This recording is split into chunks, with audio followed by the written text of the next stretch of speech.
o'clock, alarm bell rings. Same thing every day.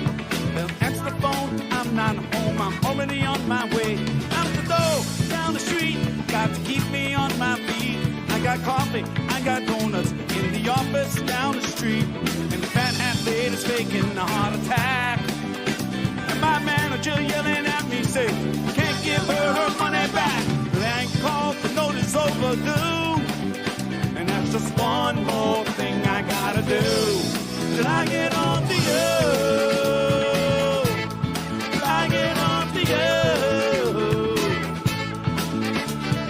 12 o'clock, the lunch bell rings. Same thing every day. You better answer the phone in the proper tone. Yes, sir, whatever you say. Right on time, on the time. Got to keep me on my feet. I got contracts, I got lawyers in the office down the street. Jam is backing up, holding out can stand. Things ain't working out the way I had them planned.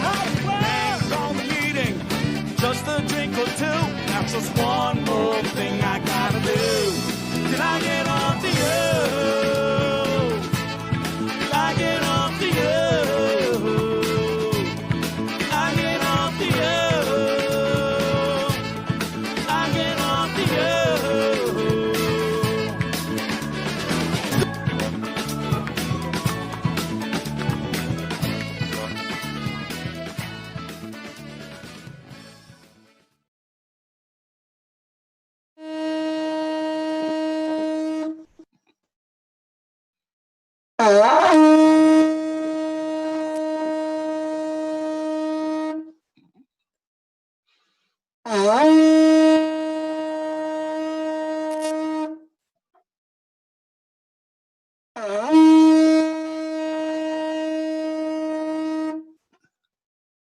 Aloha kakiaka, everybody.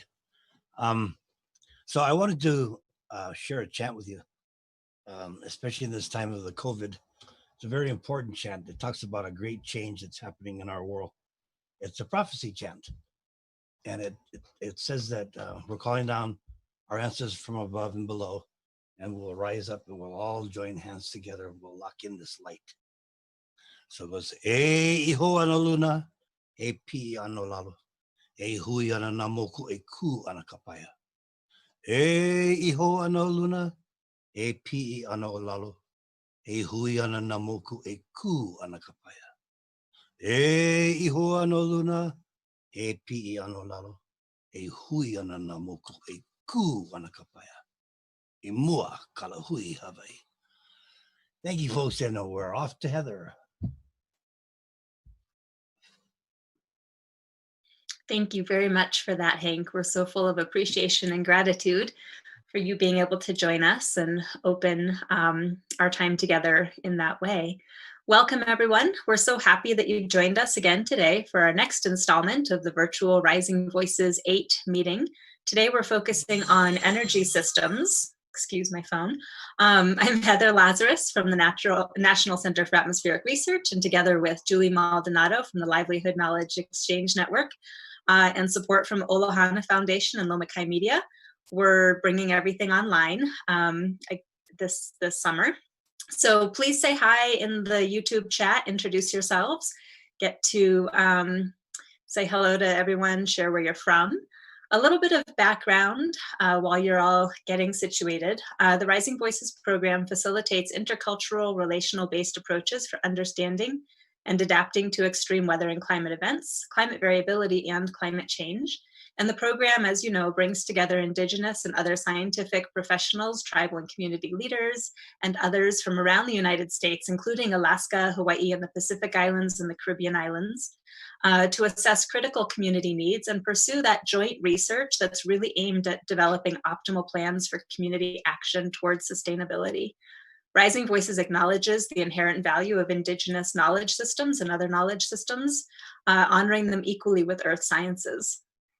And really, as we all work on this at its core, Rising Voices is aimed to advance science through collaborations that bring different knowledge systems together into partnership.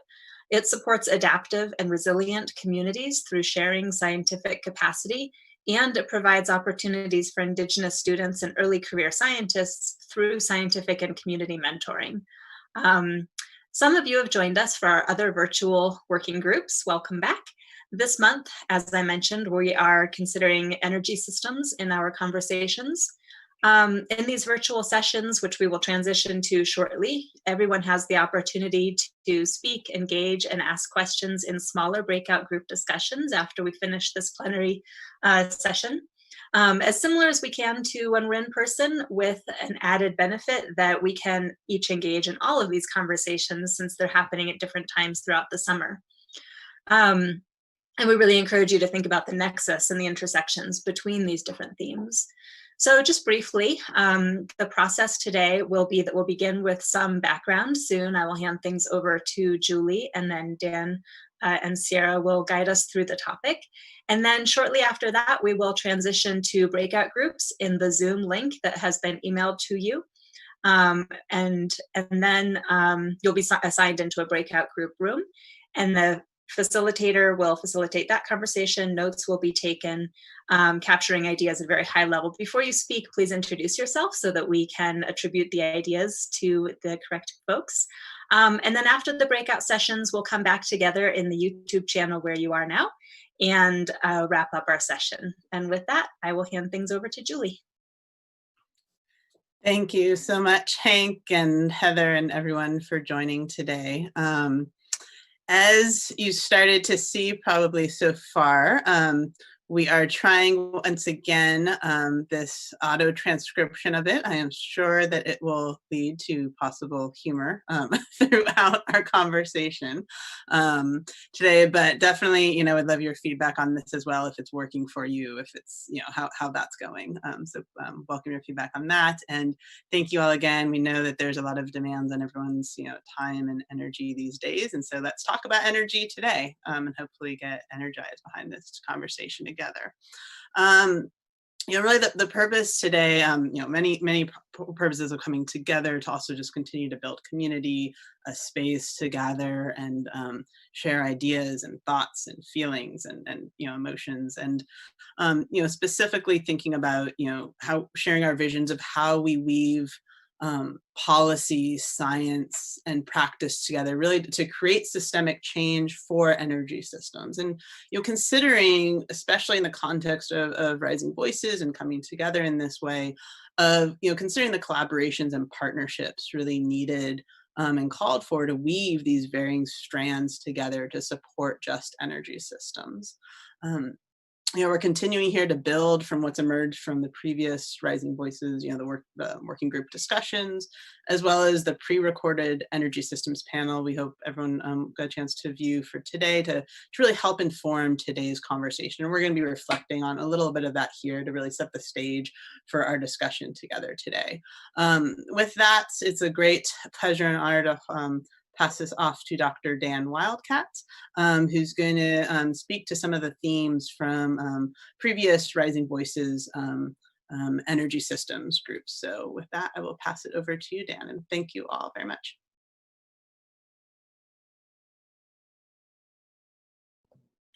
Fasan. Good afternoon, everyone. Greetings. I think one of the things that struck me after looking at the themes that came out of the energy systems breakout groups in the last Rising Voices was how the underlying element was all about systemic change. And we hear the word systemic being used a lot now. So it is really, I think, incredible that the participants of Rising Voices have seen the issues we face as systemic from the get-go. And that was really highlighted, I think, in our last meeting in the Energy Systems Group.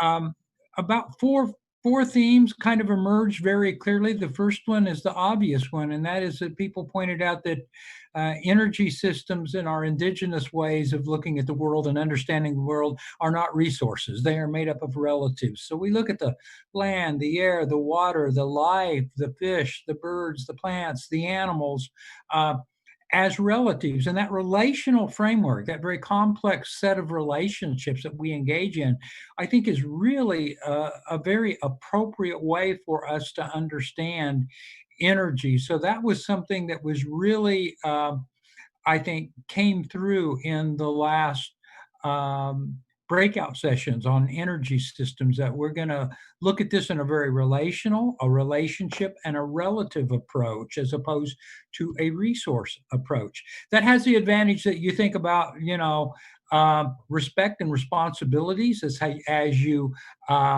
engage these relationships to produce energy. And I think that is really at the core of what we need to be thinking about today. There was a lot of discussion about, secondly, just transition. What does it mean to have a just transition to a renewable, non-carbon based energy system? And I think part of that means is we've got some really big challenges to face as we think about how we make sure people who might be displaced from carbon energy and more extractive kinds of energy jobs in the economy, where will there be jobs for them in this new non-carbon economy, this renewable energy economy? And I think that's a really good thing because it's part of the responsibilities we have to some of our other human relatives to make sure that everyone comes along. So this idea of justice, again, something we hear a lot of right now, was one of the key themes that came out of the working group, the breakout sessions. The third theme, very much related to the first two of looking at this in terms of relatives, thinking about this in terms of justice, I think was really focusing on the need for Indigenous peoples to get centered in our message, to really play a dominant an important role. I won't say a dominant role, but an important role in helping shape the way we're going to create a more just world. And I think one of the things that came out of that is that, people talk a lot about our inalienable rights, but this principle came up of, well, we also have inalienable responsibilities. So if you start thinking in terms of relatives, relationships, our responsibilities, then that leads you inevitably to concentrate on justice. I think the most problematic thing that came up, and it's the world we live in, that we still are very much in a colonial framework, a colonial existence many of us face daily, and often working within a system of capitalism that's very invested in extractive activities. So I think there's sort of this undercurrent that if we're going to become resilient in our energy production, our responsible and respectful use of energy, that we're really going to have to think maybe in terms of different kinds of economic systems. And I think that's a difficult issue, but I think what came out of the group was the best place to start is on the ground in our own communities. And I'll leave you with that, because I think that's a good way to leave it. We always keep ourselves centered and on the ground. And I think one of the things we should explore is what can we do right now in our communities to advance a more just existence for all life on this planet by using energy in a very different way. So at this point, I'd like to turn this over to Sierra, who's going to talk about what came out of our last discussion and our roundtable discussion about energy several weeks ago. Sierra? Great. Thank you, Dan. I also want to thank Faith Spotted Eagle, Murph Tano, Philip Chavez, and Lydia Jennings, who are all on the panel. And I hope everyone has had time to watch that recording. It was a phenomenal, dynamic panel that we had in discussion, and we could have gone on for hours, but we kept it short and sweet so everybody could have time to tune into that. We did reflect on a couple of the themes that Dan already mentioned from previous conversations. And so the first question we kind of tackled was, how do we weave policy, science, and practice together to create the systematic change for energy systems And these will be the same discussion questions that we have in the breakout session here in a moment. But Merv really pointed out that Rising Voices serves as that tribal boundary organization. And it's not just for tribes to agencies or indigenous people to agencies, but also within and across universities, government agencies, and international NGOs. And then Faith, she gave us a really strong foundation in the cultural context of energy systems. She touched on the tie between biological and cultural diversity, noting that cultural diversity is patterned after things in nature that teach us time and time again that there's thousands of lessons in nature. And as Dan was stating, you know, it's really our responsibility to learn and to listen to those lessons. So really at the foundation of that, of us addressing that question was the need for cultural understanding, and that it is essential when we talk about policy, education, and science, we have to have that cultural foundation. Another question that we chatted about was what are the kinds of policies needed and what does the work look like at multiple levels to enact just and equitable energy policies and practices. Merv talked about the importance of reclaiming our spaces as we develop policies and programs and really being methodical with our intent to support circular economies.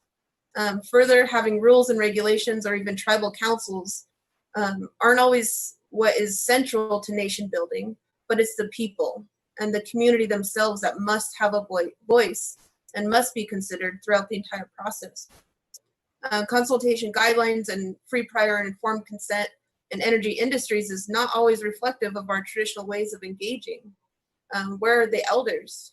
Who is speaking for the non-human relatives? Is there holistic consideration from beginning to end through the process?